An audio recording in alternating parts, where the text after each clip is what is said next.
একজন বাবার জন্য সবচেয়ে বড় গল্প কি হতে পারে? তার সন্তানের সাফল্য, তার ভালোবাসা, নাকি তার স্বপ্ন পূরণ হতে দেখা?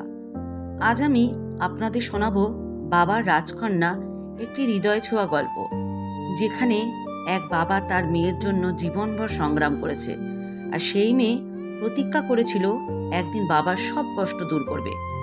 একজন বাবার নিঃস্বার্থ ভালোবাসা আর এক মেয়ের আত্মত্যাগের এই গল্প আপনাকে আবেগপ্রবণ করে তুলবে। তাহলে চলুন শুরু করা যাক আমাদের আজকের গল্প। রাত তখন প্রায় 12টা। কলকাতার এক সাধারণ বস্তির ছোট্ট ঘরে বসে সুব্রত এক মনে খাতা লিখছিলেন। পেশায় একজন প্রাইভেট টিউটর, কিন্তু দিন শেষে তার আসল পরিচয় সে একজন বাবা। তার 9 বছরের মেয়ে মেঘলা পাশে ঘুমিয়ে আছে। ঘরের এক কোণে রাখা পুরনো একটা কাঠের টেবিল, যার উপরে পড়ার বই, কয়েকটি কপি, কিছু কলম ছড়িয়ে ছিটিয়ে রয়েছে। সুব্রত নিজের মাথায় হাত দিয়ে চুপ করে বসে রইল। হঠাৎ পাশ থেকে ছোট্ট হাত দিয়ে কেউ তার কাঁধ ছুঁয়ে বলল, বাবা, তুমি এখনো জেগে আছো? সুব্রত মেয়ের দিকে তাকিয়ে মৃদু হাসল। তারপর তার কপালে হাত রেখে বলল, না গো, তোর জন্য পড়ছিলাম, নতুন ছাত্রদের পড়াতে হবে না? মেঘলা উঠে বসে বাবার গলা জড়িয়ে ধরল। বাবা, তুমি কেন এত কষ্ট করো? তুমি তো সারাদিন পরিশ্রম করো, তারপর রাতে আবার পড়তে বসো। আমি বড় হলে অনেক টাকা উপার্জন করব, তোমাকে কাজ করতে দেব না। সুব্রত মেয়ের ছোট্ট হাতটা ধরে বলল, তুই যদি বড় হয়ে ভালো মানুষ হোস, সেটাই আমার সবচেয়ে বড় উপহার। মেঘলা যখন 10 বছর বয়সে পা দিল, তখন তার মায়ের হঠাৎ একদিন স্ট্রোক হয়ে গেল। সুব্রত অনেক চেষ্টা করেও তাকে বাঁচাতে পারল না। মেঘলা ছোট্ট জীবনে এক বিশাল ঝড় নেমে এলো। মা ছিল তার পৃথিবী, আর বাবা ছিল তার নিরাপত্তার আশ্রয়স্থল। এখন বাবাই তার একমাত্র ভরসা। সুব্রত চাকরি না পেয়ে নতুন নতুন ছাত্রদের পড়াতে শুরু করলো, কিন্তু বেতন খুবই কম। দুজনের খরচা সামলাতে হিমশিম খেতে লাগলো সে। তবু মেঘলার পড়াশোনায় কখনো কোনো ঘাটতি হতে দিল না। একদিন স্কুল থেকে ফিরে মেঘলা বাবাকে জিজ্ঞাসা করলো, বাবা, আমাদের ক্লাসের বন্ধুদের বাবারা অনেক কিছু কিনে দেন, আমি চাই না তুমি কিছু কিনে দাও, কিন্তু তারা বলছে যে বড় হয়ে ভালো স্কুলে ভর্তি না হলে আমি জীবনে কিছুই করতে পারবো না। সত্যিই কি তাই? সুব্রত মেয়ের মাথায় হাত রেখে বলল, জীবনে বড় হতে হলে শুধু ভালো স্কুলে পড়লেই হয় না, মন বড় হতে হয়, পরিশ্রমী হতে হয়। তুই যদি মন দিয়ে পড়িস, তাহলে যে কোনো স্কুলই তোর জন্য ভালো হয়ে যাবে। মেঘলা মাথা নাড়ল।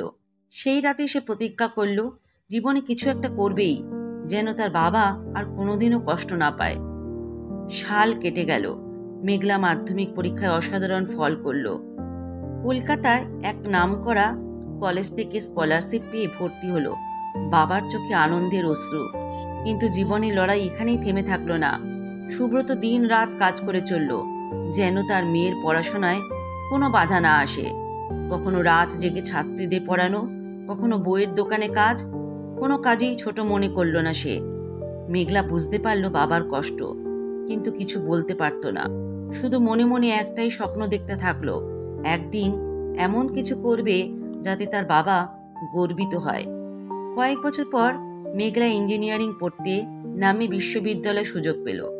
বাবার মুখ আনন্দে উজ্জ্বল হয়ে উঠল, কিন্তু আরেকটা চিন্তাও এলো, টাকার জোগান কিভাবে হবে। মেঘলা জানতো তার বাবা একা সব সামলাতে পারবে না, তাই সে নিজেও টিউশনি করাতে শুরু করলো। দিনে ক্লাস, রাতে টিউশনি, কঠিন পরিশ্রমে এগিয়ে গেল সে। অবশেষে 4 বছর পর মেঘলা দেশের অন্যতম বড় এক বহুজাতিক কোম্পানিতে চাকরি পেল। যেদিন সে প্রথম বেতন পেল, সেদিন সে একটা চমৎকার সারপ্রাইজ দিল। বাবা, চলো আজ একটু বেড়াতে যাই। সুব্রত কিছু না বুঝেই মেয়ের সঙ্গে বেরিয়ে পড়ল। তারা একটা সুন্দর অ্যাপার্টমেন্টের সামনে এসে দাঁড়ালো। মেঘলা বাবার দিকে তাকিয়ে বলল, বাবা, এটা আমাদের নতুন বাড়ি, তোমাকে আর কোনোদিনও টিনের ঘরে থাকতে হবে না।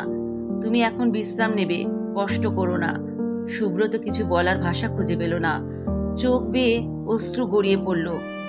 তুই তো আমার রাজকন্যা, তুই আজ সত্যি প্রমাণ করলি যে আমি ভুল বলিনি, মন বড় হলে স্বপ্ন পূরণ হবেই। বছর কেটে গেল। মেঘলা এখন একজন সফল ইঞ্জিনিয়ার, কিন্তু তার জীবনের সবচেয়ে বড় পরিচয় সে সুব্রতর মেয়ে। প্রতিদিন সে বাবাকে দেখে, তার মুখের হাসি দেখে শান্তি পায়। তার জন্য আজ বাবার কষ্টের দিন শেষ। সেই রাতে মেঘলা বাবার কাঁধে মাথা রেখে বলল, বাবা, আমি ছোটবেলায় বলেছিলাম না একদিন তোমার সব কষ্ট দূর করে দেব? আজ কি তোমার ভালো লাগছে? সুব্রত মেয়ের মাথায় হাত বুলিয়ে বলল, হ্যাঁ রে মা, আমার রাজকন্যা, আজ সত্যি আমার স্বপ্ন পূরণ হয়েছে। মেঘলা বাবার হাত শক্ত করে ধরে রইল। এই ভালোবাসা বন্ধন, এই ত্যাগের গল্প কোনোদিনও ফুরাবে না। এভাবেই মেঘলা তার বাবার স্বপ্ন পূরণ করলো। একদিন যে বাবা মেয়ের জন্য রাত জেগে কষ্ট করত, আজ সেই বাবা নিশ্চিন্তে বিশ্রাম নিচ্ছে, গর্বিত চোখে মেয়ের সাফল্য দেখছে। এই গল্প শুধু সুব্রত আর মেঘলার নয়, এটি পৃথিবীর সব বাবার, যারা নিঃস্বার্থ ভালোবাসায় তাদের সন্তানকে আগলে রাখে, আর সবশেষেই সন্তানদের, যারা তাদের বাবা মায়ের স্বপ্ন সত্যি করতে চায়। আমরা কি কখনো ভেবে দেখি আমাদের বাবাও একসময় আমাদের জন্য কতটা কষ্ট করেছেন? আজ যদি আমরা তাদের জন্য কিছু করতে পারি, তাহলে তার চেয়ে বড় পাওয়া আর কিছু হতে পারে না। আপনাদের কাছে আমার একটা প্রশ্ন, আপনার বাবা মা আপনার জন্য কি ত্যাগ করেছেন? আপনি কিভাবে তাদের স্বপ্ন পূরণ করতে চান? কমেন্টে জানাতে ভুলবেন না। আর যদি গল্পটি আপনাদের ভালো লেগে থাকে, তাহলে লাইক, শেয়ার আর সাবস্ক্রাইব করতে ভুলবেন না। নতুন গল্প নিয়ে আবার আসবো। ততদিন ভালো থাকুন, সুস্থ থাকুন।